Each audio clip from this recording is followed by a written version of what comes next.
जो रूप बना है, विभिन्न गांवों से, जिलों से, प्रदेशों से उद्गम स्थल से चल करके कोटा की इस पावन धरा पर इस सरस्वती के प्रांगण में इस शिव के स्वरूप के रूप में आप सब लोग पधारे और अपना परिचय दिया। सम गच्छध्वं सम वदध्वं सम्भो मनांसि जानताम देवा भागम यथा पूर्वे संजानाम उपासते। ये वो श्लोक है जिसमें कहा है सम गच्छध्वं हम सब लोग साथ में चलेंगे, सम वदध्वं हम सब लोग साथ में बोलेंगे, देवा भागम यथा पूर्वे संजानाम उपासते। महापुरुष जिस मार्ग पर चले उस पर हम चलेंगे। इस संदेश को लेकर के आज गांव, ढाणी, शहर, कस्बा, महानगर, मठ, मंदिर, कुटिया, अखाड़े, संस्थाएं, सबका प्रतिनिधित्व आज हमारे बीच में यह कोटा में उपस्थित है। पुनः मैं इस मंच के माध्यम से और इस सोशल मीडिया के माध्यम से संपूर्ण जगत में भेख भगवान 10 नाम संन्यास मंडल जहां विराजे हैं उन सबको कोटि कोटि वंदन करता हूं, सादर वंदना करता हूं। विशेष करके उन प्रतिभाओं को बहुत बहुत मंगल कामना और शुभकामना, जिन प्रतिभाओं ने समाज का गौरव बढ़ाया है, अपनी प्रतिभा का परिचय दिया और इन प्रतिभाओं का उत्साहवर्धन करने के लिए बड़े बड़े मठाधीश, बड़े बड़े जनप्रतिनिधि, उद्योगपति और आम समाज का व्यक्ति आज कोटा चला आया है इन प्रतिभाओं को आशीर्वाद देने के लिए, जिन्होंने भामाशाह बन करके अपना इसमें आहुति दी है। उन भामाशाहों को भी बहुत बहुत आशीर्वाद, बहुत बहुत वंदन करता हूं। एक बात करके लंबी बात नहीं करूंगा, वर्षा भी चल रही है, अमृत बेला है, समय बहुत लंबा हुआ है और प्रतिभाओं का सम्मान अभी बाकी है। आज की केंद्र बिंदु धूरी, जिनके लिए हम लोग यहाँ आए, जिनके लिए हमने सहयोग किया, जिनके लिए हम कमरे बना रहे हैं, जिनके लिए हम चिंतन करते हैं, जिनके लिए हम समय दे रहे हैं, वे है हमारी प्रतिभाएं। उन सब का बड़े सम्मान के साथ कोई छूट ना जाए, उनका सम्मान करना बहुत जरूरी है। इसलिए मैं संक्षिप्त में बात करके मेरी बात को पूरी करूंगा। एक शब्द मैंने सुना है, वो है बड़ा भाग मानुष तन पाया। सत्संग के माध्यम से, संतों की वाणी से बड़ा भाग मानुष तन पाया, मनुष्य जन्म पाना बड़े भाग्य से। एक शब्द इससे भी ज्यादा महत्वपूर्ण है, भाग्यशाली और परम सौभाग्यशाली। निश्चय ही परम सौभाग्यशाली उससे भी ज्यादा वजनदार शब्द है। मानते हैं विश्व में कहीं भी मनुष्य के रूप में कोई आया है, किसी भी समाज संप्रदाय में आया तो भाग्यशाली है, इसमें कोई दो राय नहीं। परंतु परम सौभाग्यशाली मैं गर्व के साथ कह सकता हूं कि और कोई नहीं है, वो हम हैं जो इस धरा पर, इस धरती पर और इस धर्म में जन्म लिया। हम परम सौभाग्यशाली। जन्म हम कहीं भी ले सकते थे, किसी भी देश में, किसी भी समाज संप्रदाय में ले सकते थे, परंतु परम सौभाग्य तो तभी मिलेगा जब इस परंपरा में ऋषियों की, मुनियों की, संतों की, सूरों की, वीरों की, भामाशाहों की, सतियों की ऐसी परंपरा में, ऐसे धर्म में, ऐसी धरा पर जन्म लेना, ये परम सौभाग्य है। और परम सौभाग्य से भी बड़ा एक और शब्द है, अति परम सौभाग्यशाली।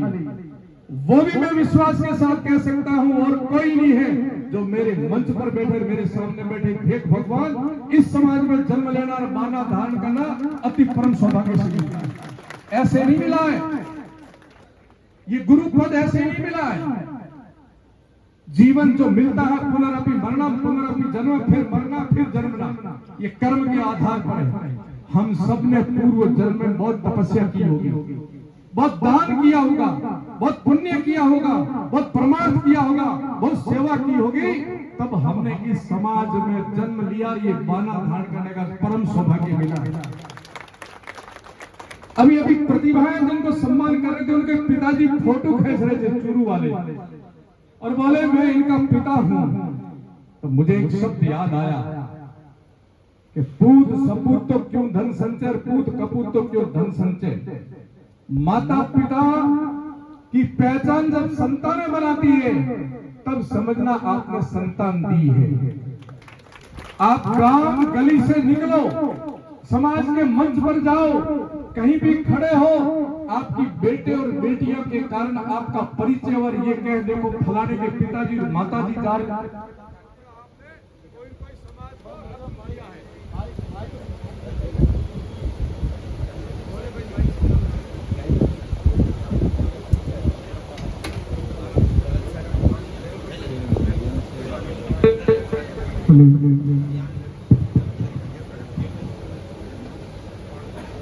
ये जो कर्म है,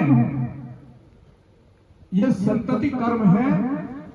मंच पर विराजमान हम 4-5 फक्कड़ संत हैं, उस परंपरा के निर्वाहक हैं जो फक्कड़ परंपरा करते हैं, और सामने बैठे हुए आप गृहस्थ परंपरा के एक दूसरे के पूरक, एक दूसरे के साथी हैं। आपका प्रारब्ध था इस समाज में जन्म लेना, हमारा प्रारब्ध था कि जन्म भले कहीं लिया पर बाना शंकर का धारण किया है, दत्त भगवान का बाना किया है, इसलिए भाई के स्वरूप में हम सब एक ही बाने को धारण करके धर्म की ध्वजा को फहराने के लिए बाना धारण किया। कालांतर इतिहास में जाइए, शंकराचार्य जी महाराज जी के 10 नाम संन्यास के 10 शिष्य हुए और 10 को अलग अलग जिम्मेदारी उत्तरदायित्व दिया। 4 मठों में विभाजित किया, 4 वेद देकर के ज्ञान दिया कि जाइए संपूर्ण विश्व के अंदर इन वेदों का ज्ञान प्रसारित करिए, ये आपका कर्तव्य, ये आपका धर्म, ये आपकी ड्यूटी। शंकराचार्य जी महाराज के उस मार्ग पर चलने वाले हम लोग इतने पवित्र काम के लिए मैं एक और बात कहूंगा, इस भारत को विश्वगुरु कहा जाता था। यह भारत विश्वगुरु था। किसके बलबूते पर भारत विश्वगुरु बना था? निश्चय ही गर्व के साथ कह सकता हूं कि इसी परंपरा के सन्यासियों के बलबूते पर भारत विश्वगुरु बना था, और पुनः भारत विश्वगुरु बनेगा इसी परंपरा के भगवाधारी सन्यासी और विद्वानों के कारण पुनः भारत विश्वगुरु बनेगा। क्योंकि हमारे शास्त्रों में कहा है, वसुधैव कुटुंबकम विश्वम एकम निडः सर्वे भवन्तु सुखिनः सर्वे सन्तु निरामया। ये सार्वभौमिक उपदेश किसी के ग्रंथ में नहीं है, किसी संप्रदाय की पुस्तक में नहीं है, वो है तो हमारे उन पुस्तकों में है जो मानव को मानव बनाते हैं। ये युग हमारा युग है।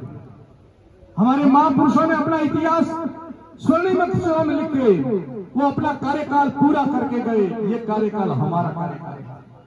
इस समय हमें करके दिखाना है, यही समय है, सही समय है। आज हम संकल्प के साथ खड़े होकर के एक संकल्प लेंगे, ये भारत को स्वतंत्र होने में 100 वर्ष होने वाले हैं। उन क्रांतिकारियों ने, उस महापुरुषों ने भारत को स्वतंत्र कराया। कितनी यातनाएं झेली हमारे महापुरुषों ने। ये भगवा धारण करके जो आप बैठे हो ना, ये खरा सोना था, तपा हुआ सोना था, जिसने विषम परिस्थितियों में भी अपने भगवे की लाज रखी है, और आज भी आप रखेंगे।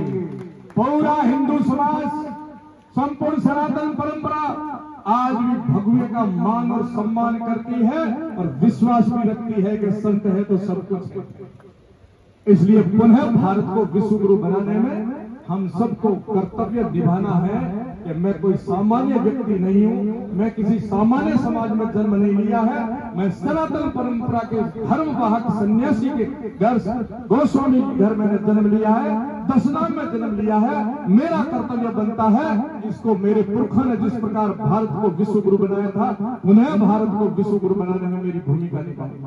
आप में से भामाशाह बैठे हैं, आप में से उद्योगपति बैठे हैं, आपको भारत को सोने की चिड़िया भी बनानी है, भारत को सक्षम बनाना, समर्थ बनाना, विकसित बनाना है। और वो भारत बने जब आप बाहर कहीं जाएं तो आपको सम्मान मिलेंगे, भारत के नागरिक आएंगे। इसलिए आज इस प्रतिभा सम्मान समारोह में जो धाराएं आई है पूरे देश से, उत्तराखंड से लेकर के पश्चिमी राजस्थान के बॉर्डर से लेकर के राजस्थान,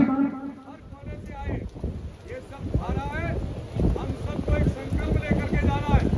वो संकल्प हमारे महापुरुषों ने जो काम किया था वही काम हमें करना है।